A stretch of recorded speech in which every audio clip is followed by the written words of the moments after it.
Hey everyone, it's me Pratima. So this year I've made a lot of earbuds buy guide videos ranging from the budget segment to the mid-range ones. But today I will be going through my top picks for the very best flagship wireless earbuds that you can buy right now. But before going any further, let me just say that even though I'm ranking these earbuds based on different categories, all of them are a solid pair of wireless earbuds with a distinctive character of their own. Some have pristine audio quality, some are really good at noise cancellation, while some are like the jack of all trades. So it just all depends on where your priorities lie. Okay, so with that out of the way, let me kick things off with the Bose QuietComfort Earbuds Ultra. And if you're looking for the very best active noise cancellation on a pair of wireless earbuds, I don't think it gets any better than this. Not that other earbuds on my list don't do a convincing job of shushing the outside noise, but this thing feels like it's on a whole different level.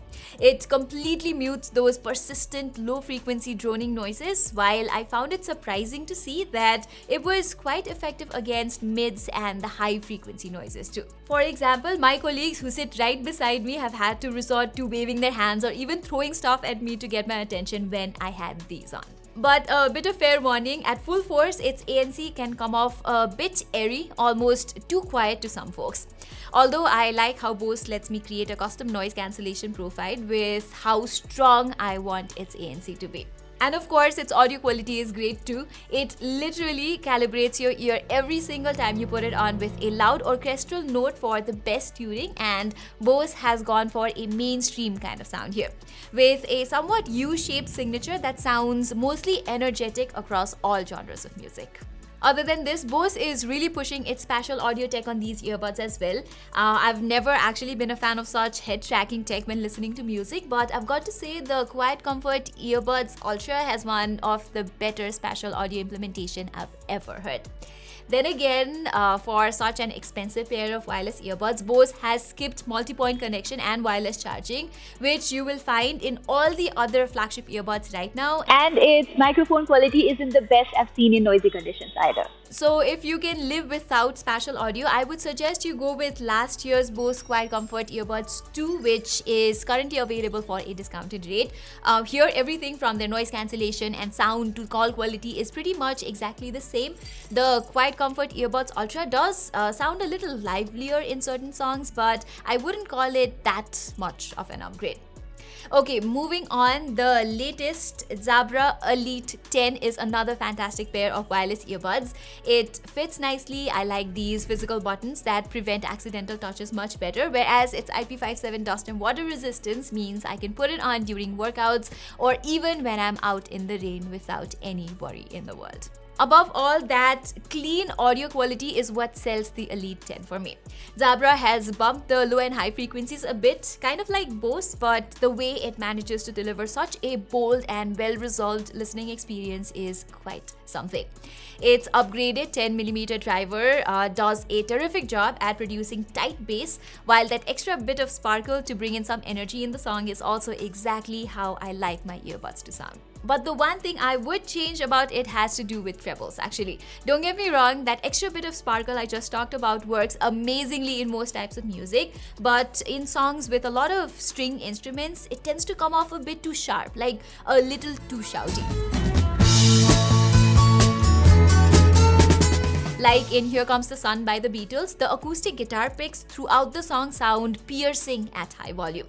At least Jabra lets me tune it myself with a 5-band equalizer, but I would have preferred like an 8-band equalizer for an even finer control over my audio. Anyway, the Elite 10's ANC and transparency mode are far from the best in this price range.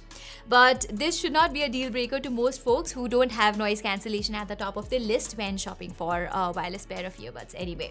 The way it handles voice calls is pretty outstanding though. Those triple mic array on each earbud do an awesome job at picking up my voice. It does let in some background noise in challenging conditions, although I am totally audible here. Okay, that brings me to the Sennheiser Momentum True Wireless 3. Unlike the Elite 10, this guy does not have the most impressive call quality. In fact, this is one of the weakest flagship earbuds I've tried as far as microphone performance is concerned. But Sennheiser has completely won me over with the audio quality on the Momentum 3.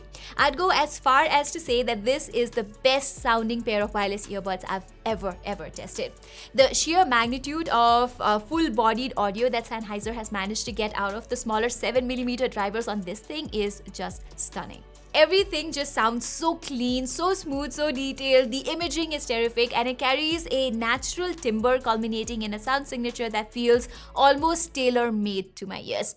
Even in soft rock songs like Radiohead's Fake Plastic Trees, the way Momentum 3 so brilliantly layers the powerful drums next to the electric guitar and cello on top of Thom Yorke's haunting vocals during the third verse is absolutely incredible to listen to. Plus, Sennheiser has since updated these earbuds with the ability to stream high-res audio up to 24-bit or 96 kHz audio. So, audiophiles with a vast library of high-res audio are going to have an absolute field day with the Momentum 3 as well. Its noise cancellation is not that bad either, undeniably stronger than the Jabra Elite 10 and great to have as your everyday carry. Although I am not the biggest fan of Sennheiser's intelligent approach, which does not let me adjust ANC levels as I see fit for myself. I also will not suggest listening to music with ANC on the Momentum 3 since there's a noticeable dip in the audio quality. Okay, next up is the 2nd gen Airpods Pro, which is pretty much a no-brainer for most iPhone users. First and foremost, I'm sure you're going to love the super comfortable fit and super pocketable design of these earbuds. I can put them in for hours without any degree of discomfort, which is something I can't say about the Sennheiser Momentum 3 because of its relatively bulky shell design. And the feeling of it just works with the AirPods Pro is probably my favorite thing about it.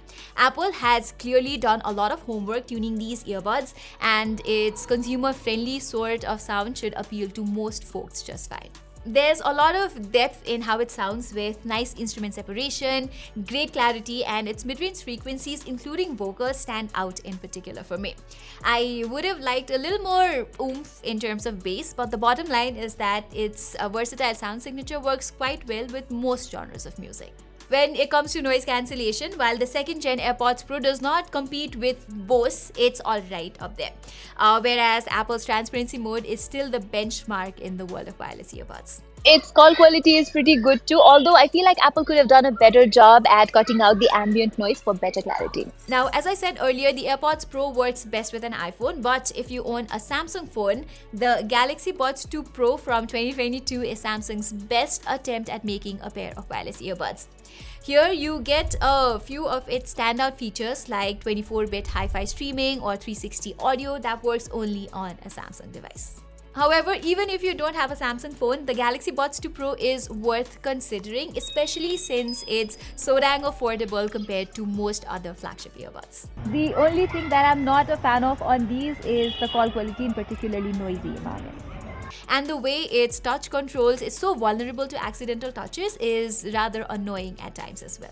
As for audio, Samsung has really well tuned the dual drivers on this thing with a frequency response that closely follows the Harman curve if you go with the dynamic equalizer. That means it has rich, detailed and energetic audio complemented by a wide soundstage, allowing me to enjoy all the little nuances in a song. So whether I'm listening to hip-hop or electronic music with boomy bass, jazz tunes with smooth trebles, or pop songs with a little bit of everything, they sound incredible here. Anyway, I think some people might find its treble extension a bit sharp, although I actually prefer this kind of sound as it presents the high notes in such a pleasant way in jazz tunes like the classic Take 5, for example. Besides, its active noise cancellation is also pretty competent, managing to block out most of the low and mid-frequency noises I go by my everyday routine. Plus, Samsung's transparency mode has also come a long way in terms of sounding natural to make you feel as if you're not wearing the earbuds at all. Okay, finally, my top pick for the best premium wireless earbuds is none other than, drumrolls, the Sony WF-1000 XM5. The Bose QuietComfort Earbuds Ultra are the best at noise cancellation. The Sennheiser Momentum 3 takes the cake for the best sound, but the Sony XM5, it is a close second on both fronts. Pair that with the unmatched battery backup and excellent sound quality, no matter what kind of situation you're in, You can see why these are the most well-rounded flagship earbuds in my list. And given all its feature sets, what I really like about it is that you get to enjoy all of them no matter whether you're Team Android or Team iOS. It's got a pleasant tonal balance that delivers thumpy bass along with breathy mids and trebles while also sounding absurdly clean. The one thing about Sony's XM5 sound quality that sticks out to me the most is its transient response. And when listening to something that has a lot going on at the same time, the way it handles all the dynamics of the song is so very fantastic. To be fair, Sony has favored a little warmer tuning on these earbuds with a slight bump in the bass region. It can occasionally mess with detailed resolution in terms of vocals in acoustic tracks, but I can easily make my own equalizer or even have one created based on the shape of my ears. So this is not a deal breaker in any way. These foam ear tips are also one of my favorite things about the XM5s, to be honest. And with such an impressive passive noise isolation from the ear tips themselves, most of the time I don't even need to bother turning on active noise cancellation unless I'm somewhere with a lot of loud, sharp noises where its ANC does an A1 job at muffling high frequency noises like car horns as well. So everybody, that was all for my top picks for the best wireless earbuds to buy right now. As I said in the very beginning, all these earbuds I've discussed today are terrific in their own ways, and hopefully this video was helpful to you in figuring out their strengths, their weaknesses, and everything in between in order to make the right buying decision. Saying this, I am Pratima and I will see you in my next video.